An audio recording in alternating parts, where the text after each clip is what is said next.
bien sur la télévision du Burkina. Merci de nous rejoindre pour l'actualité de cette mi-journée. Hier, après le clap de lancement du 25e FESPACO, place aux hommages aux pionniers et aux disparus, des cinéastes qui ont bien contribué au développement du cinéma africain à suivre dans cette édition.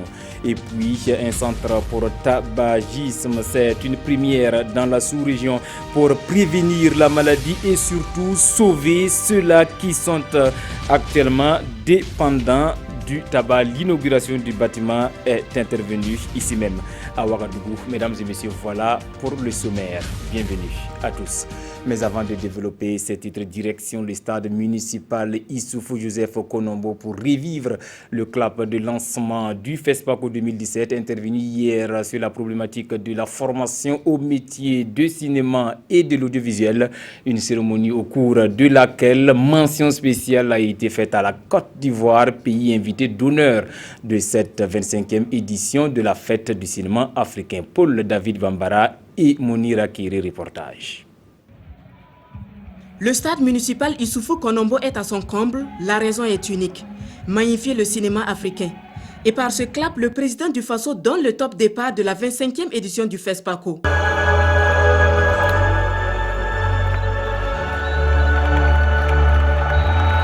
Pour Rokma Christian Kaboré, le FESPACO doit être rénové. Le cinéma doit être un vecteur de la consolidation de notre culture africaine. Cela doit être entendu. Et nous ne devons pas constamment nous laisser inféoder par la culture des autres. Il nous faut, nous aussi, dans le cinéma, traduire les valeurs positives qui font les fondements de la société africaine. Je voudrais profiter de l'occasion pour remercier tous les acteurs du cinéma pour avoir en tout cas accepté de participer à cette édition. Je voudrais également saluer tous ceux qui ont travaillé à l'existence et leur rendre un hommage mérité du FESPACO. Je voudrais également saluer notre invité d'honneur, la Côte d'Ivoire, pour avoir été représenté déjà à l'ouverture par le ministre de la Culture et de la Francophonie et à la clôture par mon frère et collègue, le président Alassane Ouattara. Prennent part à cette cérémonie d'ouverture des personnalités diplomatiques et consulaires burkinabés et d'autres pays africains, mais surtout des célébrités du monde du cinéma. La Côte d'Ivoire, pays invité d'honneur, est fortement représentée à cette biennale du cinéma africain avec une délégation forte de plus de 300 personnes. Une délégation conduite par le ministre ivoirien de la Culture qui traduit la reconnaissance du peuple ivoirien au Burkina. La Côte d'Ivoire est également présente dans le village Akwaba, qui est une véritable offre cinématographique, culturelle et touristique pour lequel nous invitons le grand public. Il me plaît de vous rappeler la fraternité et la gratitude de votre frère et homologue le président Alassane Ouattara, qui me charge de dire, et avec votre permission, qu'il sera bel et bien présent ici à Ouagadougou à la cérémonie de clôture le 4 mars prochain. Formation et métier du cinéma et de l'audiovisuel est le thème de cette édition du FESPACO. Et pour le ministre de la Culture, Tahirou Barry, ce thème repositionne la formation au cœur de l'industrie cinématographique africaine. Il invite alors les acteurs du cinéma à toujours s'inspirer du riche patrimoine africain. Le FESPACO, c'est aussi une pieuse pensée à la mémoire des pionniers et des cinéastes qui ne sont plus de ce monde. Traduction donc respectée hier nuit, juste après la cérémonie d'ouverture. C'était au Ciné Burkina à travers un rappel de leurs œuvres cinématographiques et des témoignages de ceux-là qui les ont connus, Paul David Bambara et Maïmouna Traoré. C'est un hommage rendu à deux pionniers du cinéma africain, Taha Chiria, l'homme qui a œuvré à la création du Festival de cinéma de Carthage, et Samben Ousmane, l'un des pères fondateurs du FESPACO. Ils ont commencé à nous ouvrir le chemin pour qu'on crée une mémoire cinématographique africaine. C'est pour ça que Taha Chiria n'était pas seulement un Tunisien, il était panafricaniste. Il a eu vraiment un rôle très important en termes de la manière de tracer un chemin, on peut le dire franchement, pour ce cinéma. Et aussi de représenter vraiment dignement avec la tête haute. Cette nuit fait également un clin d'œil aux cinéastes disparus entre 2015 et 2017 par la projection de leurs œuvres. Les festivaliers ont ainsi rendu hommage à Moustapha Alassane du Niger et Philippe Maury du Gabon pour leur combat et la qualité de leurs œuvres. C'est un homme de vérité, qui ne mâchait pas ses mots et qui est véritablement le fondateur du cinéma gabonais. Il n'avait pas peur des politiques, et donc il a travaillé finalement à pousser plus ou moins la jeune génération de cinéastes à être ce qu'ils sont. Moustapha Alassane, c'est quelqu'un qui s'est construit lui-même. Il était considéré comme un génie dans la façon de faire les films d'animation. À travers la restauration des œuvres de leurs dévanciers et les témoignages sur leur vie, les cinéastes s'appuient sur le passé pour construire le futur du cinéma africain. Maïmouna Traoré, les hommages se sont poursuivis ce matin, cette fois sur initiative de la Fédération panafricaine des cinéastes. Le rendez-vous a été donné à la place des cinéastes pour une cérémonie de libation en hommage aux cinéastes, comédiens et autres acteurs du cinéma africain disparus entre deux FESPACO, Amadou Ilboudo, Kadi Sanogo. La cérémonie de libation est devenue un rituel pour les cinéastes africains à chaque édition du FESPACO. Main dans la main, les cinéastes, comédiens, les acteurs du 7e art et les personnalités font le tour du monument des cinéastes pour rendre hommage aux pionniers et aux cinéastes disparus entre deux FESPACO. Une façon de commémorer la mémoire de ceux qui ne sont plus et qui ont œuvré pour le développement du cinéma africain. Au début, on avait voulu faire à la traditionnelle, mais on a dit que ça ne pouvait pas se faire ainsi.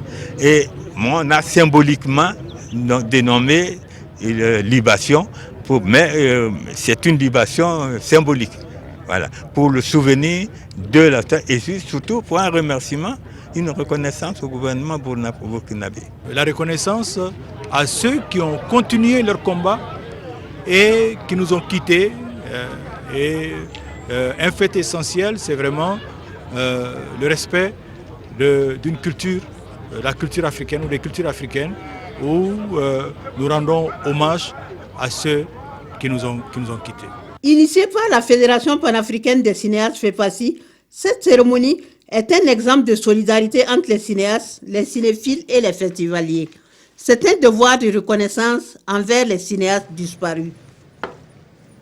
Et cette bonne nouvelle pour le Burkina à travers le professeur Pierre Guissou, pharmacologue et toxicologue à l'université Ouagadougou, Joseph Kizerbo. Il a été élu membre de l'Académie nationale de la pharmacopée de la France. Les résultats de recherche de ce grand promoteur de la médecine pharmacopée ont été présentés au public. Salifou Belem, Nathalie Sawadogo Nabaloum. L'honneur de ses pairs lui procure une joie immense. Si cette cérémonie d'hommage est devenue réalité, c'est grâce à des années de recherche. Le professeur Pierre Guissou a des trouvailles qui suscitent à l'appel. Ce sont entre autres des résultats dans le domaine des phytomédicaments pour la prise en charge de la drépanocytose, le paludisme et l'hypertension artérielle. Des recherches qui lui ont valu une distinction comme membre de l'Académie nationale de pharmacie de France. C'est moi qui ai été à la base de la mise en œuvre de l'école de pharmacie de l'Université de Ouagadougou. Et également, j'ai mis en place les formations spécialisées en pharmacie et l'école doctorale.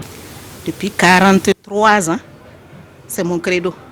Au jour d'aujourd'hui, nous avons à notre actif plus d'une cinquantaine de personnes que nous avons formées et qui sont des cadres de ce pays dans ce domaine-là.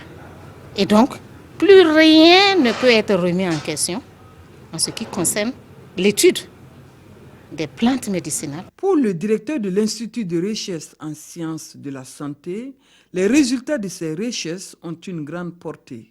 Si au bout de ces recherches, on arrive à valider ça en essai clinique, il va s'en dire que ça fait pas mal de produits médicaux produit au niveau national et utilisable au niveau national. Le pharmacologue, toxicologue et membre de l'Académie nationale de pharmacie de France est désormais chargé de promouvoir davantage les phytomédicaments au profit des populations de Saint-Jaune, et ce avec l'appui de l'Académie nationale de France.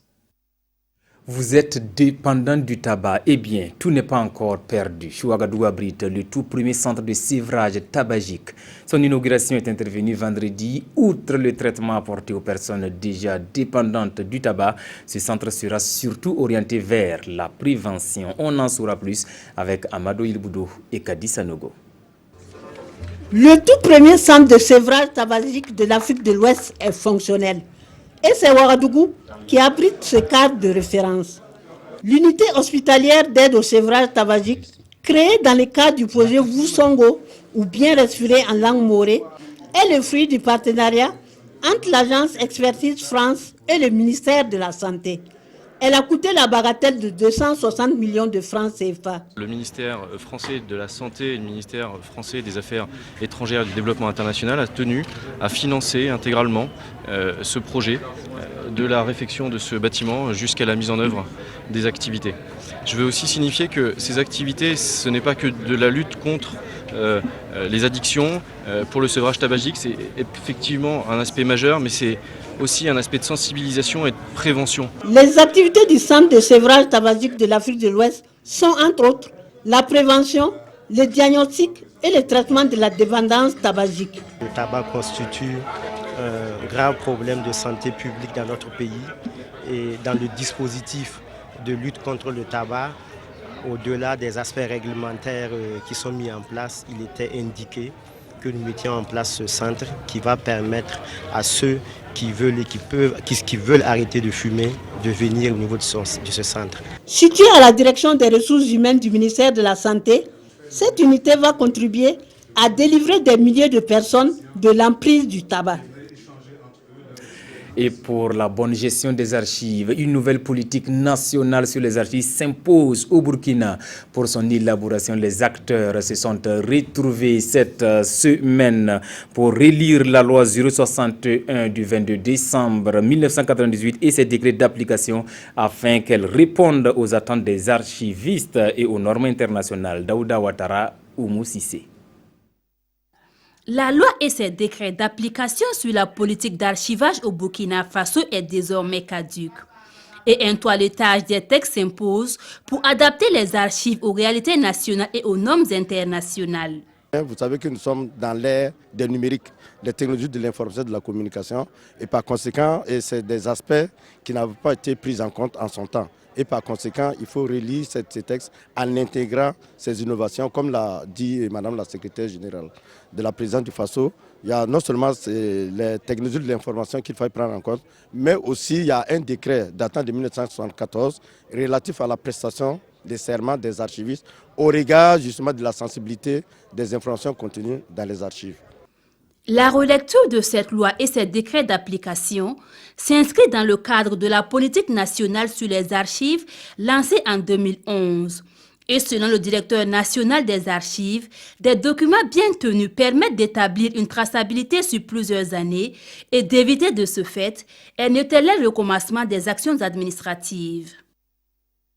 On met le cap sur Yako pour la clôture des premières journées parlementaires du CDP. Les 2 jours de réflexion de ces députés de l'opposition ont accouché d'une résolution sur la réconciliation nationale et cela passe par une justice équitable pour tous. Compte rendu signé Abbas Traoré et Waliou Tidiani.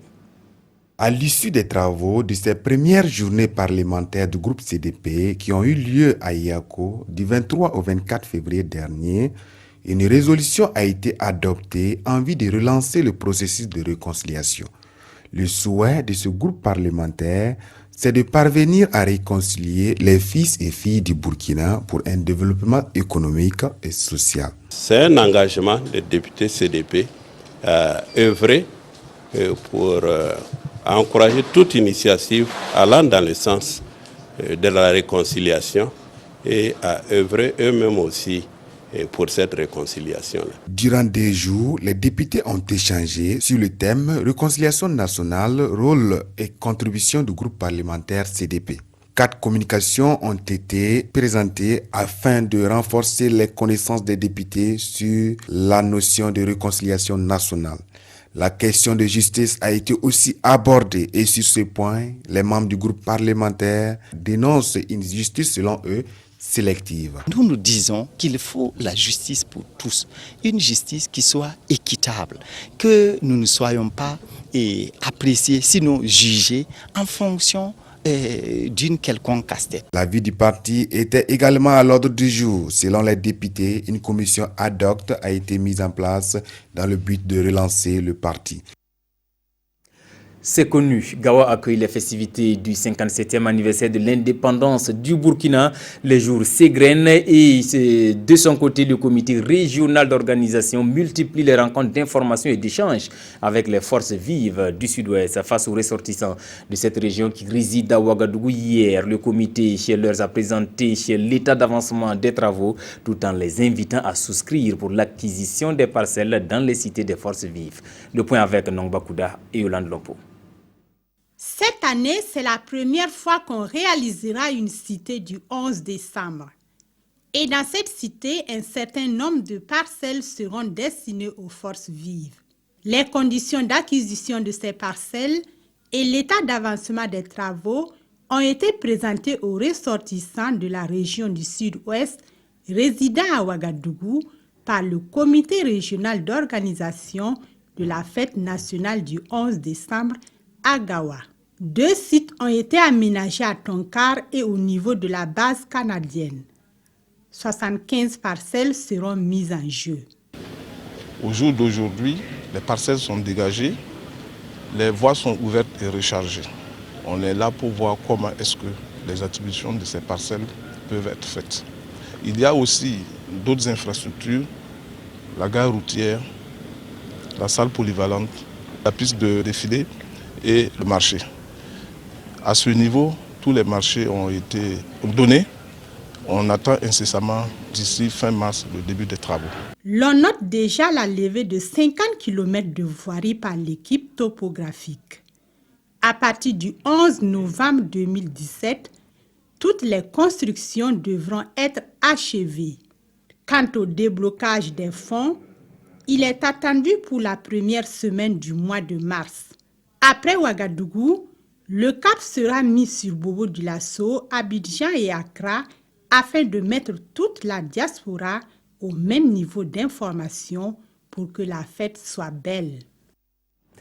Pour un travail décent, il faut un programme cohérent orienté vers la stimulation des marchés de travail et consolidation de la protection sociale. Pour être en phase, le ministère de la fonction publique a initié un atelier sur la revue finale du programme Pays de promotion pour le travail décent. Adama Guiti, Nathalie Sawadogo Nabalon pour plus de précisions. Assurer à tous les Burkinabés un travail décent qui va leur permettre de s'épanouir, de subvenir à leurs besoins essentiels. C'est tout le sens de cet atelier d'orientation et de planification stratégique du programme Pays pour la promotion du travail décent au Burkina Faso. Notre ambition en tout cas, c'est de relever le défi qui est celui de mettre en place au Burkina Faso un véritable programme Pays pour le travail décent qui va pouvoir actionner les leviers dans tous les secteurs du travail, de l'économie, que ce soit dans le secteur formel, dans le secteur informel, dans les secteurs de l'industrie, etc. La mise en œuvre de ce programme fait suite à un premier exécuté entre 2012 et 2015, selon le ministre en charge de la fonction publique, et qui a connu des insuffisances. Et les représentants des syndicats, du patronat et des structures de l'État, ensemble avec l'appui du Bureau international du travail, devront tirer leçon de ce premier programme pour mieux élaborer le nouveau programme Pays de la promotion du travail décent. Et pour la mise en œuvre de la loi portant régime foncier rural au Burkina, l'Observatoire national du foncier s'est beaucoup investi à travers un projet pilote axé sur la cartographie des terres et le suivi du processus de délivrance des attestations de possession foncière. Paul David Bambara, Yolande Lompo étaient à l'atelier de restitution des résultats compte rendus.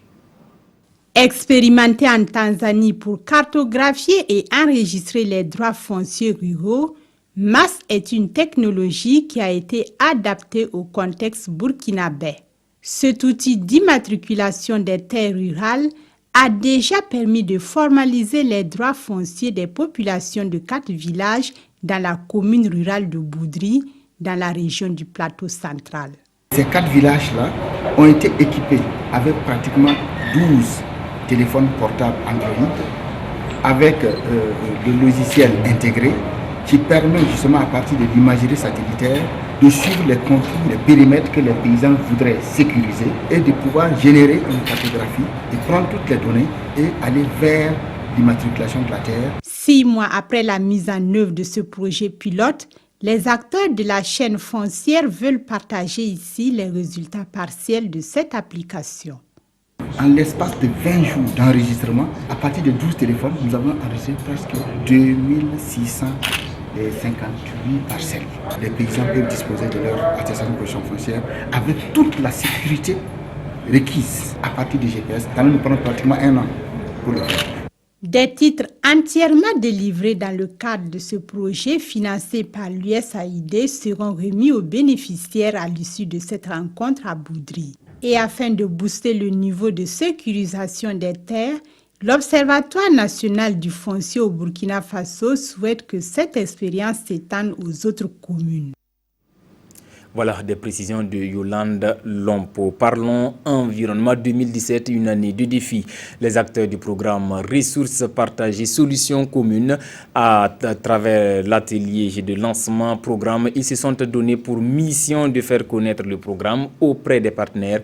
Mais avant, il faut actualiser les documents de travail en vue de créer les conditions nécessaires pour la mise en œuvre réussie du dit programme. Issa Kafando, Kadissa Nogo.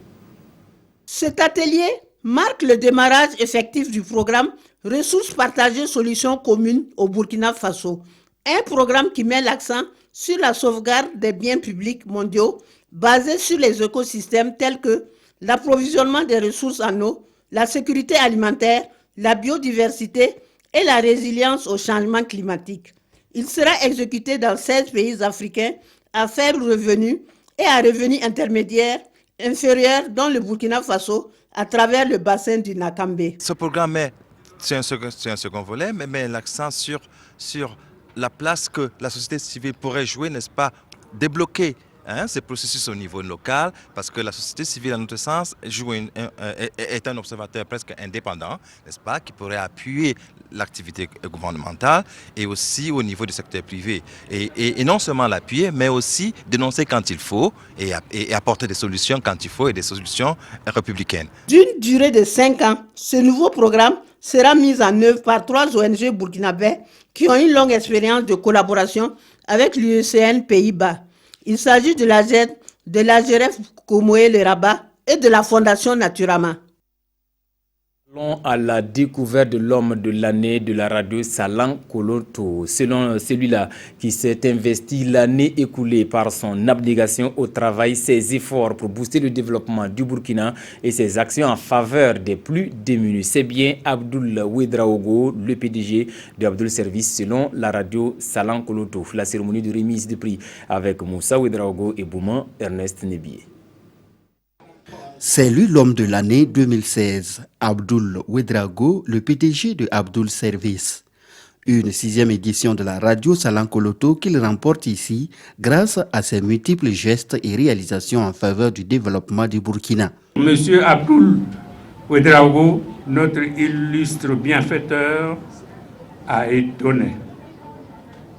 La charité, le bonheur, la santé et la quiétude de ses semblables ont conquis son âme et sont désormais sa passion. Une écharpe, un trophée, Une attestation plus d'autres cadeaux que l'heureux gagnant prend avec beaucoup d'humilité et d'émotion. Franchement dit, j'étais dépassé. On m'a vraiment balancé ce message.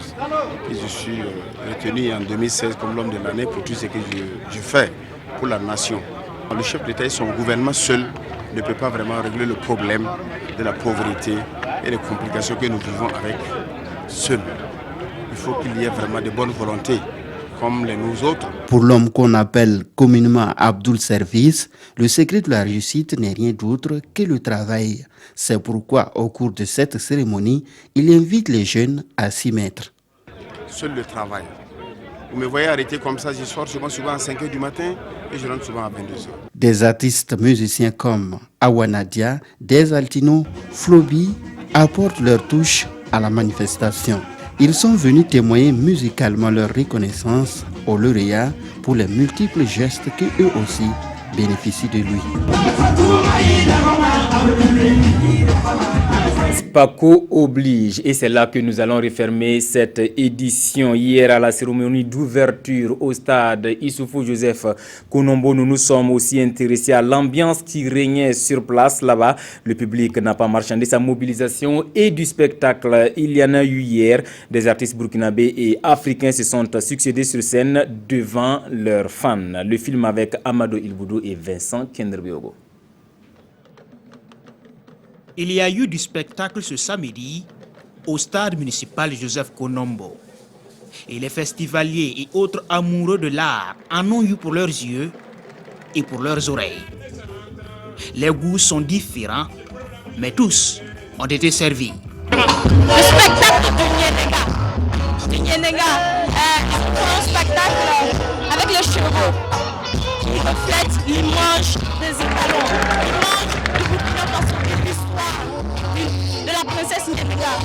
On a aimé, vraiment j'ai trop aimé le spectacle. Il y a les smokers qui ont presté, il y a comme on appelle le petit sergent, et ça a été un endroit où j'ai vu des Européens, des Burkinabés, des Africains se mettre ensemble. C'est le message que j'ai retenu de ce FESPACO. Toutes les couleurs étaient ici. C'est ma première fois ici. J'attendais cette occasion depuis vraiment 2 années parce que ça fait 2 années que je suis au Burkina, mais comme c'est de 2 années en 2 années, mais c'est vraiment cool et surtout on a eu la possibilité de descendre au milieu, donc je m'amuse beaucoup. Ça m'a plu un peu l'ambiance surtout et après Alpha Blondy, je suis là pour lui parce que je l'admire beaucoup. Une fois encore, le FESPACO a été la tribune par excellence pour l'expression de l'art et de la culture africaine dans toute sa diversité. Ici se referme cette édition de l'actualité. Merci de votre fidélité. 20 h pour le prochain escale d'information. À bientôt.